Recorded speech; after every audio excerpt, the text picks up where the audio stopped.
Olá, seja muito bem-vindo. Este é o SOS Convida, o seu programa semanal que leva até você e a sua família dicas e orientações a respeito da saúde e do bem-estar. Hoje no SOS Convida nós vamos conversar com o Dr. Carlos Resch. O Dr. Carlos Resch é médico psiquiatra e o nosso tema é transtorno da ansiedade. Infelizmente, é um mal que vem assolando muitas pessoas, esse transtorno da ansiedade, principalmente nesses mais de 1 ano e meio que nós estamos aí passando por esse período pandêmico.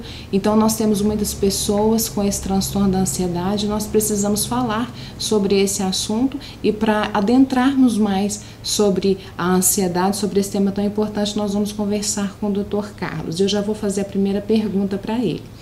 Dr. Carlos, vamos iniciar o nosso programa explicando o que é o transtorno da ansiedade. Olá, Patrícia. Olá a todos do grupo do SOS Câncer. Eu queria agradecer primeiro o convite de estar participando desse programa com vocês. Para falarmos dos transtornos de ansiedade, nós temos que primeiro deixar claro que a ansiedade é um fenômeno natural. O que é um transtorno, o que é uma doença, é o excesso da ansiedade. Para que serve a ansiedade? A ansiedade é um mecanismo fisiológico, ou seja, é uma preparação do nosso corpo, do nosso organismo, para responder a estresse. Imagine você diante de uma situação de estresse grave, por exemplo, de um ataque de um animal, você se prepara para enfrentar aquele animal ou correr dele. Então você começa a transpirar um pouco, o seu coração dispara, as pupilas dilatam, a musculatura se contrai um pouco. Aquilo te protege se você precisar enfrentar ou fugir daquele animal. E no dia a dia também, pequenos estresses levam a pequenas acomodações do nosso organismo, fisiológicas, para podermos enfrentarmos esse estresse que a gente vive no dia a dia. O transtorno de ansiedade é um excesso dessa resposta fisiológica, quer dizer, um estímulo pequeno leva uma grande manifestação do corpo de ansiedade, com sintomas que a gente vai falar durante a nossa entrevista. Ou seja, a ansiedade é uma coisa normal. Aliás, eu costumo brincar que eu não conheço ninguém, nenhum calminho que venceu na vida. É o ansioso que corre atrás das coisas, porque a ansiedade é o que faz você se mobilizar, você correr atrás, você estudar, você trabalhar. É a ansiedade que te mobiliza. O excesso dela já é o contrário, ela é paralisante. Dr. Carlos Resch, existem diferentes tipos de transtorno da ansiedade? E se sim, o doutor pode citar alguns? Sim, existem diferentes tipos de ansiedade. A ansiedade é um grupo de transtornos, no quais todos eles chamamos de ansiedade, mas existem manifestações diferentes da ansiedade. A principal, a mais conhecida é o que a gente chama de TAG, né, que é transtorno de ansiedade generalizada, que é a ansiedade crônica, né, que muitos de nós aí somos acometidos dela. Mas existem outros tipos de ansiedade, por exemplo, as fobias, né, fobias de todo tipo, né, fobia de altura, as fobias de alguns tipos de animais, né, de aranha, de cobras. Os transtornos de ansiedade social, que é a antiga fobia social, que é aquela pessoa que tem dificuldade de falar em público, que a pessoa tem sintomas fortes de ansiedade quando tem que se manifestar, mistura um pouco com a timidez em excesso, então é transtorno de ansiedade social. Tem o transtorno de pânico, no qual as pessoas têm ataques de pânicos diante de situações de estresse ou situações na qual ela mesma imagina, ou às vezes até manifestado sem nenhum estímulo, e o excesso desses ataques. E uma reação de evitação, quer dizer, começar a evitar sair de casa, começar a evitar em reuniões sociais, a gente chama de transtorno de pânico.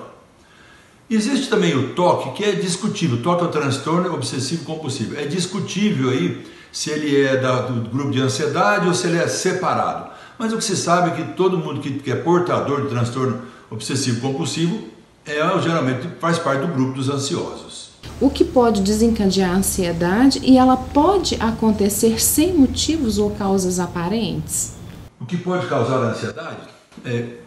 Primeiro dizer assim, que existe, ela pode acontecer sem motivo, sim. Algumas pessoas têm crises de ansiedade, até ataques de pânico, sem nenhum motivo aparente. Tá? Mas o que causa são 2 fatores principais. Primeiro, o fator genético, né? Que é maior a incidência de transtorno de ansiedade em quem tem casos de transtorno de ansiedade na família. Mas também a questão ambiental, né? Favorecido principalmente pelo excesso de estresse. Então, às vezes um grande estresse repentino ou aquele estresse crônico que não acaba, acaba levando a pessoa a se manifestar esse transtorno de ansiedade quase que como um mecanismo de defesa. Ou seja, a pessoa fica ansiosa para suportar aquele estresse, com isso aumenta um estresse interno e leva aí ao transtorno de ansiedade. Quais são os principais sintomas da ansiedade? É importante salientar que a ansiedade, para ser caracterizada como transtorno, a pessoa tem que ter respostas tanto fisiológicas, ou seja, do organismo, quanto emocionais, ou seja, do corpo e da mente, com intensidade, duração e frequência desproporcional ao estímulo que está recebendo. Ou seja, a pessoa está num nível de estresse suportável para a maioria das pessoas e aquilo vai tornando insuportável para ele. Começa a ter resposta tanto no organismo quanto na mente. Os sintomas principalmente são a preocupação excessiva com quase tudo, tudo deixa ele muito preocupado, uma inquietação, o que aqui em Minas se diz, né? A pessoa fica sem lugar, uma irritabilidade, o pavio fica mais curto, né? Reage muito facilmente a tudo, aquilo que a gente chama de estar com os nervos à flor da pele, uma tensão muscular, chegando a ter dor, chegando a ter cefaleias, dores musculares, uma perturbação do sono, a pessoa começa a acordar no meio da noite e preocupar com tudo que está acontecendo no dia a dia, e alguns medos irracionais e sem motivação tão forte, que medo do fracasso, medo do julgamento. Dr. Carlos Sete, agora eu vou fazer para o senhor duas perguntas em uma. O número de pessoas sofrendo com a ansiedade tem aumentado? E quais fatores externos estão contribuindo para esse aumento?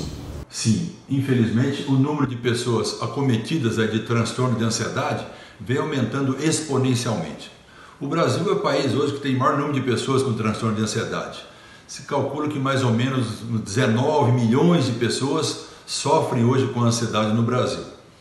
E apesar de ter a fama de o brasileiro ser um povo tranquilo, sabendo que não é verdade, né? Muita gente sofrendo de ansiedade aqui.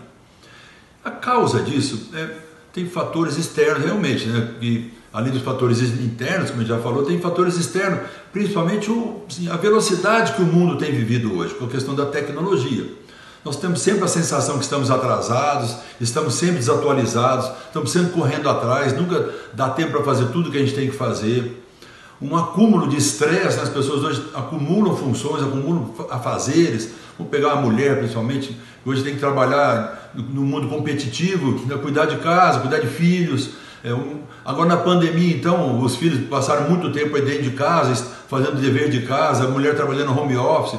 Na pandemia realmente houve um aumento muito grande dos casos de ansiedade, porque o ansioso, antes de tudo, é um controlador. Ele tem que estar tudo mais ou menos sob controle, então ele tem que ter uma previsão das coisas. E a pandemia tirou das pessoas essa previsibilidade.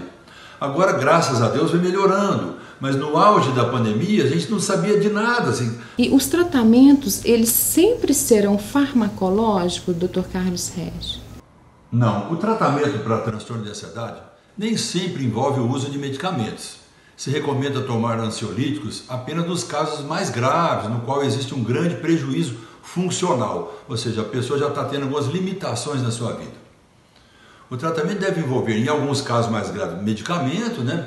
Mas sempre deve ser acompanhado com a psicoterapia e com algumas atividades alternativas, que nos casos do transtorno de ansiedade são muito importantes, como atividade física. Comprovadamente, quem faz atividade física regularmente tem uma liberação mais constante de endorfina, que é um calmante natural, que comprovadamente ajuda no transtorno de ansiedade.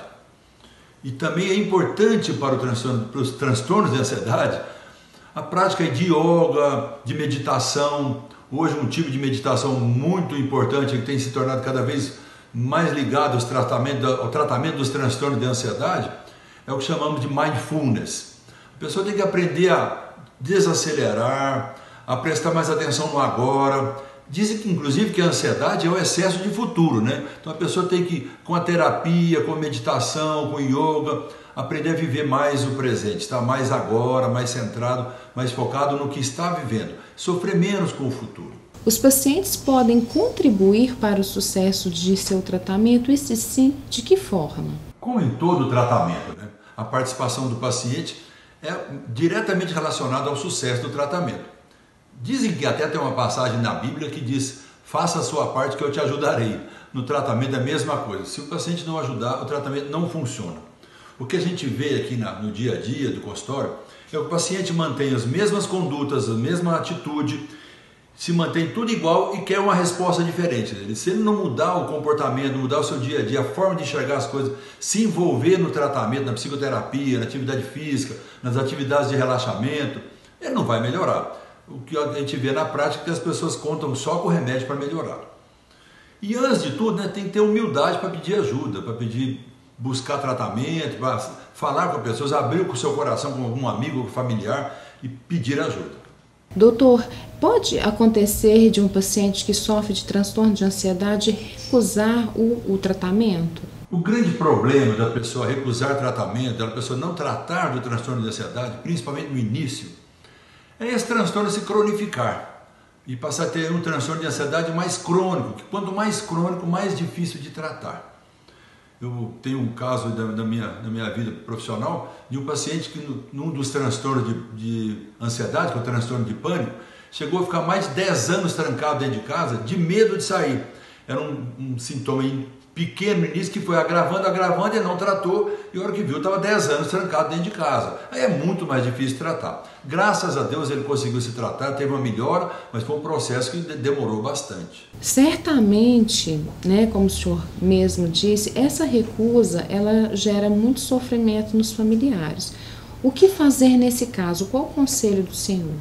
Como todo transtorno mental, o transtorno de ansiedade acaba atingindo toda a família.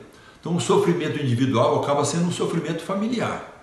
Quem imagine viver o tempo todo com alguém que se preocupa com tudo, com alguém irritado, inquieto, com os nervos à flor da pele. Evidentemente vai atingir toda a comunidade familiar, no seu trabalho. E como a família pode ajudar? A primeira forma é apontar esse problema, talvez numa reunião de família, durante uma refeição, durante um almoço, apontar, olha, você está mudando nisso, você está modificando aquilo, nós estamos vendo que você está sofrendo.